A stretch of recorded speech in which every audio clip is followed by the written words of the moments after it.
या इडल्या नजरेने आणि चवीने खाऊन माझे पाहुणे तर खुश झाले. तुम्हालाही फारसे कष्ट न घेता घरच्या दारच्यांना खुश करायचं असेल तर हा एक झक्कास पर्याय आहे. बघा करून.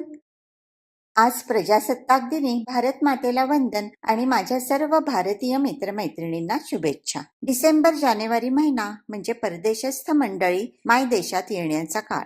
अशाच एका झुंजूमुंजू पहाटे पाहुणे घरी आले आणि त्यांच्यासाठी ब्रेकफास्ट काय बनवावा विचारात पडले. गरमागरम काहीतरी वेगळं, स्पेशल, झटपट बनणारं असं बनवायचं होतं. त्यामुळे बनवायला घेतली इन्स्टंट इडली, ती पण तिरंगी रंगाची, कुठलाही रंग किंवा सोडा न घालता. आणि हो, हा ध्वज तुम्हाला दिसतोय ना, तो बनवलाय खाद्यपदार्थांनी. ओळखा बरे हे खाद्यपदार्थ कुठले? तर आजच्या खास प्रजासत्ताक दिनानिमित्त ही रेसिपी तुमच्यासाठी. चला तर तुम्ही पण बघा की ही इडली किती पटकन बनते आणि किती सुंदर दिसते. उजाडायच्या आतच मी पहिलं इडलीचं पीठ भिजवलं. त्यासाठी घेतलं 2 बोल तांदुळाचं पीठ आणि 1 बोल रवा. बारीकच रवा घेतला, जाड पण घेऊ शकता. आणि त्याच्यात घातलं 1 बोल आंबट दही.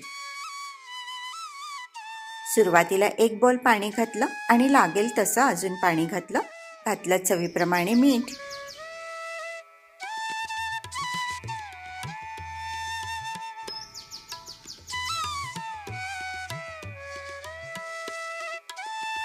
साधारण 1 बोल अजून पाणी घातलं, म्हणजे एकूण 2 बोल पाणी पीठ भिजवण्यासाठी वापरलंय. हे मिश्रण 4 ते 5 मिनिटं चांगलं व्यवस्थित घोटलं.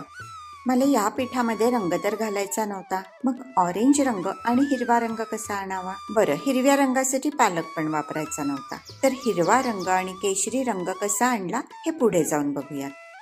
हे बघा, पीठ इतपत घट्ट ठेवलं आणि इतर तयारी होईपर्यंत साधारण 20 मिनिटं झाकून ठेवलं.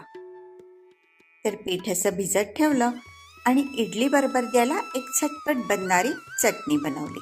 त्यासाठी हा एक कांदा स्लाइस करून घेतला आणि छोट्या 1 चमचा तेलावरती चिरलेला कांदा, लसूण, 2 हिरव्या मिरच्या, 1 मोठा चमचा दाणे आणि 1 मोठा चमचा डाळं घातलं. आंबटपणासाठी चिंचेचं हे बुटूक आणि चवीप्रमाणे मीठ.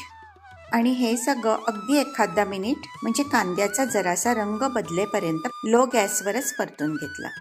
कांदा शिजलाय वाटल्यावर गॅस केला बंद आणि मस्त गुळगुळीत चटणी वाटून घेतली.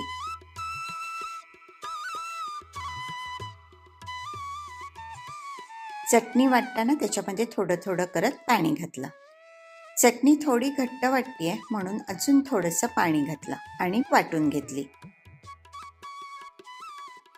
आणि अशी फर्स्ट क्लास चटणी तयार झाली. चटणी तर वाटून झाली आणि आता चटणीसाठी बनवली एकदम चुरचुरीत फोडणी.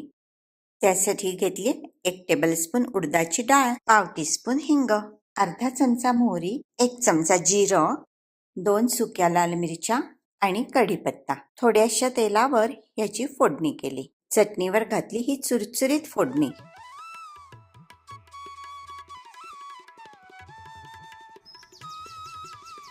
आणि डन. ही बघा, इतकी पातळ ठेवली चटणी, म्हणजे सांबाराची गरज लागणार नाही. खोबरं कोथिंबीरची चटणी माझ्याकडे वाटलेली होतीच, त्याच्यामध्ये घातलं दही,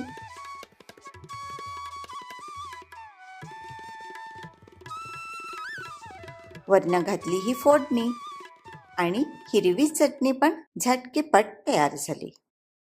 आणि या अशा 2 प्रकारच्या चटण्या अगदी पटकन तयार झाल्या. बीट सोलून 2 तुकडे कापून घेतले.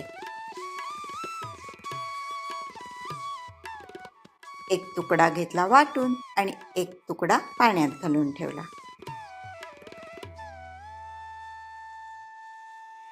आता हिरव्या रंगासाठी मला पालक तर वापरायचा नव्हता, त्यामुळे हे घेतले एकदम ताजे हिरवेगार मटार आणि घेतली मुठभर हिरवी ताजी कोथिंबीर.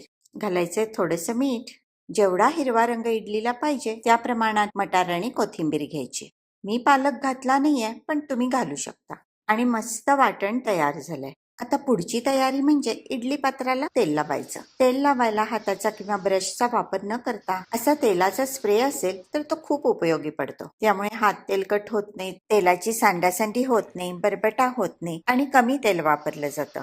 तुम्हाला असा तेलाचा रेडी स्प्रे मिळाला नाही तरी स्प्रे बॉटल्स मिळू शकतात. खाली लिंक्स देते, त्यावर जाऊन तुम्ही घेऊ शकता. चला, हे सगळं करता करता अर्धा तास झालाय. पीठ छान मुरलंय. असं एकसारखं पीठ भिजलं पाहिजे. कुठेही गाठी गुठळ्या नकोत पिठाच्या. हे बघा, इतपत घट्ट आणि सुरेख पीठ झालंय. पिठात घालतीये पाऊण टेबलस्पून इनो. इनोवर घातलं थोडंसं पाणी, म्हणजे ते छान मिसळलं जातं. आता 1-2 मिनिटं घोटून घ्यायचं पीठ.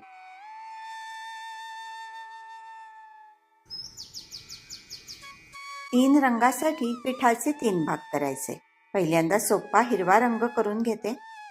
पिठात घातलं हे हिरवं वाटण. अंदाज घेत घेत वाटण घालतीये, कारण खूप डार्क हिरवा रंग नको इडल्यांना.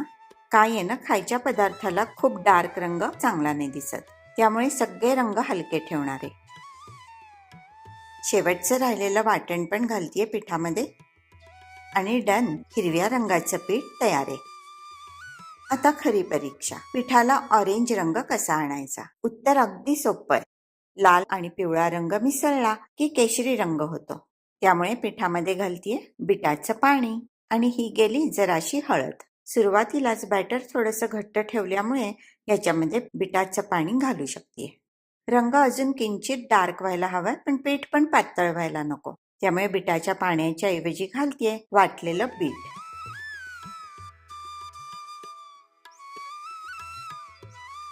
आता बघा, ऑरेंज बिस्किटासारखा हलका ऑरेंज रंग आलाय की नाही पिठाला. हे आपलं हिरवं बॅटर आणि हे केशरी बॅटर आणि हे पांढरं बॅटर.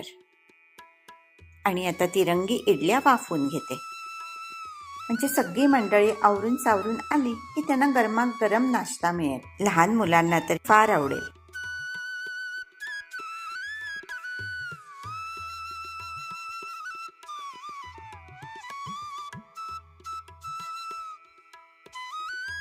पाणी आधीच उकळायला ठेवलं होतं.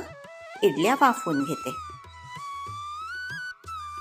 हे बघा, वाफवल्यानंतर अशा टम्म फुगल्यात इडल्या. पण ऑरेंज रंग थोडा पिवळ्या रंगाकडे झुकलाय. बीट थोडं जास्त घालायला पाहिजे, पण हरकत नाही. रंग फार सुरेख दिसतात. एकदम पाहिजे तशा पेस्टल शेड झाल्या. तर प्रजासत्ताक दिन विशेष रंग किंवा सोडा न घालता झटपट बनणारी इन्स्टंट इडली तुम्ही पण करून बघा.